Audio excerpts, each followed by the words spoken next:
آقای موسوی معتقد است که جناح حاکم اصول قانون اساسی جمهوری اسلامی را زیر پا گذارده. ایشان معتقدند که تنها راه خروج از بحران بازگشت به قانون اساسی است. اما آیا واقعا جناح خامنه‌ای به قانون اساسی پشت کرده؟ اصل 4 قانون اساسی جمهوری اسلامی میگوید کلیه قوانین و مقررات مدنی، جزایی، مالی، اقتصادی، اداری، فرهنگی، نظامی، سیاسی و غیر اینها باید بر اساس موازین اسلامی باشد. این اصل بر اطلاق یا عموم همه اصول قانون اساسی و قوانین و مقررات دیگر حاکم است و تشخیص این امر بر عهده فقهای شورای نگهبان است. تأکید اصل 4 بر 3 مورد است. اول، باید بر اساس موازین اسلامی باشد. دوم، این اصل بر اطلاق یا عموم همه اصول قانون اساسی و قوانین و مقررات دیگر حاکم است. سوم، تشخیص این امر بر عهده فقهای شورای نگهبان است. وقتی همه امور کشور بر اساس موازین اسلامی باشد، طبیعتاً تشخیص اسلامی بودن یا اسلامی نبودن آن جنبه تخصصی می‌یابد و تنها کسانی می‌توانند در امور کشور تعیین کننده باشند که اجتهاد دینی داشته باشند.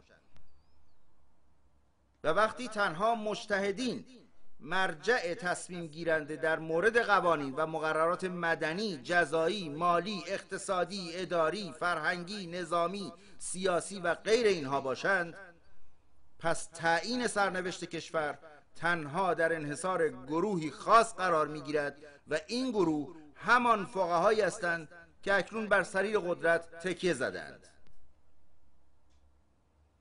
این گروه همانهایی هستند که قدرت تصمیم گیری خود را در رهبر متمرکز می نمایند، یعنی اصل 5 را جامعیت می بخشند و این همان چیزی است که اکنون در نظام قانونگذاری کشور جاری است.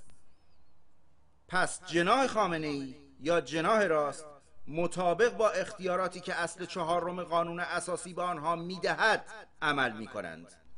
اصلی که حتی با حذف رهبری و اصل 5 قانون اساسی قدرت تصمیم گیری در کلیه امور کشور و از جمله در انتخابات را در انحصار فقها نگه خواهد داشت.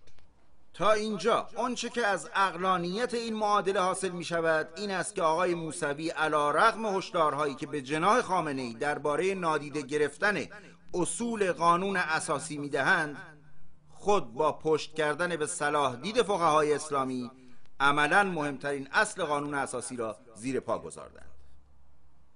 پس آیا آقای موسوی به دلیل زیر پا گذاردن قانون اساسی جمهوری اسلامی مغایر منافع ملت عمل نمودند؟ طبیعی است که اینطور نیست.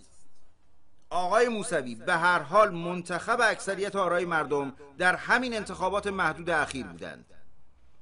آنچه که ایشان را منزوی کرده و اعتراض مردم را سرکوب نموده همان اختیاراتی است که اصل 4 قانون اساسی کشور به جناح حاکم داده است. پس در واقع این اصل، یعنی اصل 4 قانون اساسی، مغایر منافع ملت است. اکنون باید از خود بپرسیم که آیا با حذف اصل 4 و نتیجتاً 5 قانون اساسی میتوان ظرفیتی برای حضور اراده ملت در قانون اساسی فعلی جستجو کرد یا نه؟ واقعیت این است که روح اصل 4 علاوه بر جایگاه خود به عنوان اصل 4 قانون اساسی به صورت پسوند یا پیشوند نیز در کلیه مفاد کلیدی قوانین اساسی حضور دارد.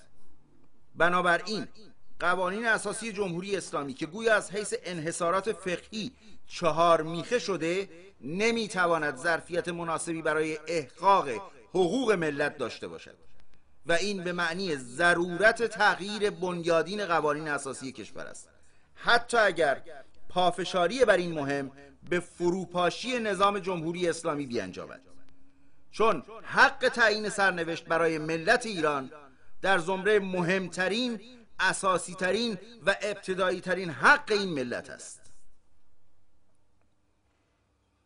اما آنچه که در پیش رو داریم بسیار مهمتر است از آنچه که پشت سر می‌گذاریم.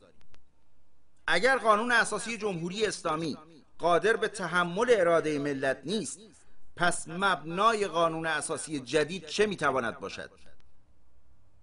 اگر مهمترین ضعف قانون اساسی کشور از مصالحه بر سر فرمان مشروطیت مظفرالدین شاه تا امروز حضور اصل یا اصولی است که حق تعیین سرنوشت کشور را از ملت میگیرد و در انحصار شخص یا گروهی خاص قرار میدهد، پس مهمترین نقطه قوت قوانین جدید میتواند این باشد که زمینه‌های چنین انحصاراتی را از هر شخص یا گروهی که بخواهد به دلایل واهی خود را حاکم بر سرنوشت ملت بداند گرفته شود و برای همیشه به احاد ملت بازگردانده شود.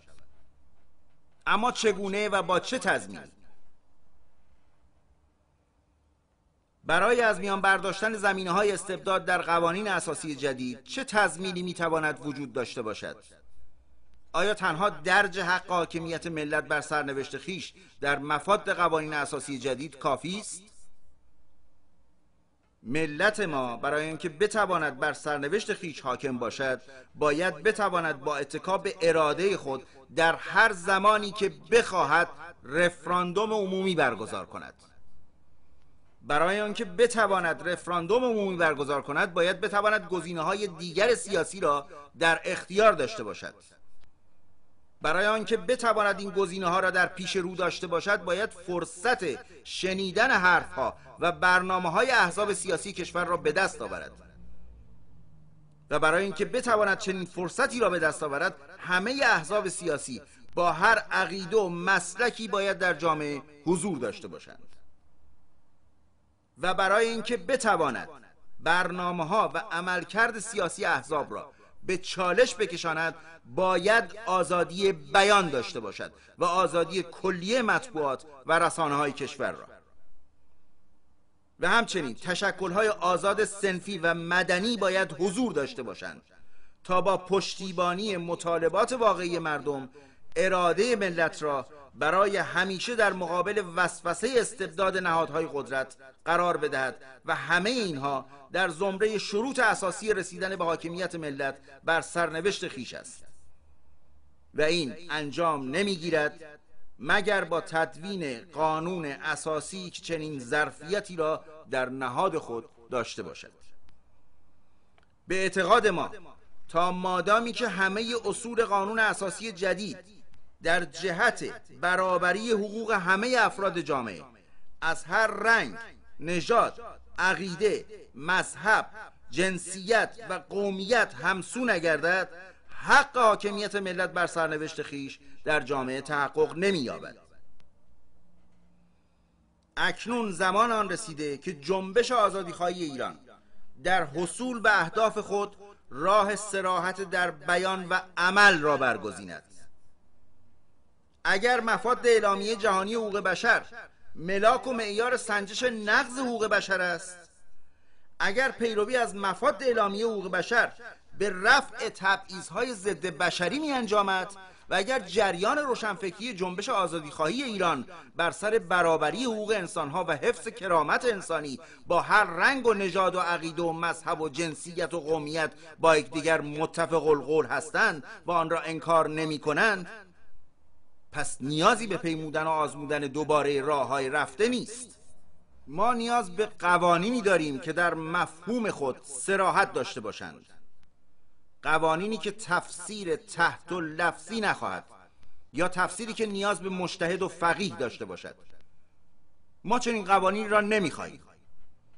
حرف ما این است: برای تضمین دستیابی احاد ملت به حق تعیین سرنوشت کشور تنها یک راه وجود دارد و آن این است که حقوق ملت را به مثابه حقوق جامعه بشری ارزیابی کنیم، با حذف همه تبعیض‌ها و تفاوت‌های مربوط به قومیت، عقیده، مذهب، جنسیت و نژاد. و این جامعیت نمی‌یابد مگر آنکه مرجعیت قوانین اساسی جدید با مفاد صریح منشور حقوق بشر تدوین گردد، منشوری که سعدی بزرگوار ما در قرن هفتم هجری در عناد با انحصار طلبی سرلوحه آن را نگاشته است: بنی آدم اعضای یک پیکرند، که در آفرینش ز یک گوهرند و ما چیزی جز این نمیخواهیم.